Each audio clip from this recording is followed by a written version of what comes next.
नमस्कार. मी सौ सुरभी समीर भाटकर. आजच्या आमच्या पिकनिकचा डे 4 आहे.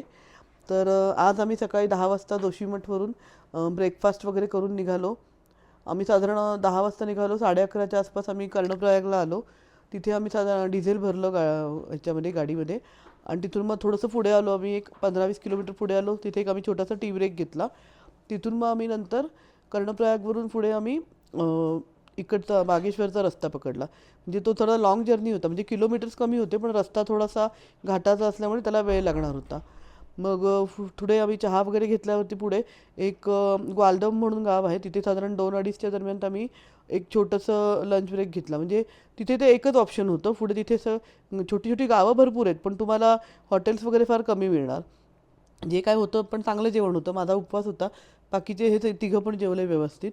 तिथून ग्वालदमवरून आम्ही पुढे आल्यावरती बागेश्वरच्या आणि एक बैजनाथ टेम्पल आहे मंदिर तिकडे. त्या दोघांमध्ये 20 किलोमीटरचं अंतर आहे. तर आम्ही आधी ते बैजनाथ मंदिर केलं. चांगलं मंदिर आहे जुन्या काळातलं एकदम. बाहेर एक लेक वगैरे आहे छोटासा छान. तिकडचं ते बागेश्वर सिंचाई हे आहे त्यांचं म्हणजे डॅमचं एक आहे तिकडे.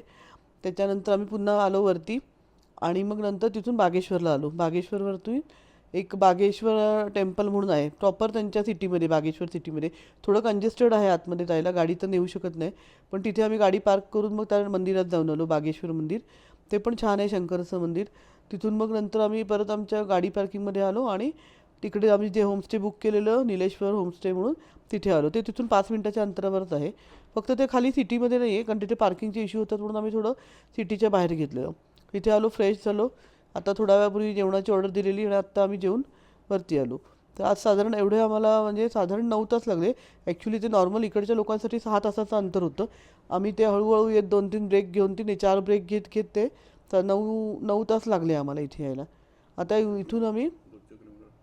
इथून आता आम्ही उद्या पुढच्या जर्नीसाठी निघू.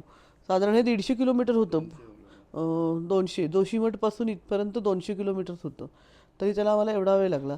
आणि कालचं एक सांगायचं राहिलं की कालचा आमचा जो अनुभव होता तो खूप छान होता. रोलर कोस्टर केले काल आम्ही सगळेच अनुभव घेतले. आमच्या गाडीचा घेतला. नंतर तिकडे वरती जाताना तर रोपवेचा घेतला. तिथे फिरताना आम्ही जी गाडी केलेली जिप्सी त्याचा अनुभव घेतला. सगळेच अनुभव घेतले आणि छान आहे ते पण वर्थ आहे. पण ते स्नो जेव्हा असतो तेव्हा ते अजून छान असेल. आता आम्ही गेलो तो स्नोचा टाईम नव्हता पण तरी पण आम्हाला ते बघायचं होतं. पुन्हा पुन्हा या साईडला येणं काही सारखं होत नाही कोणाचं म्हणून आलो. ते सगळे पॉईंट्स करून घेतले. धन्यवाद. जय हिंद जय महाराष्ट्र.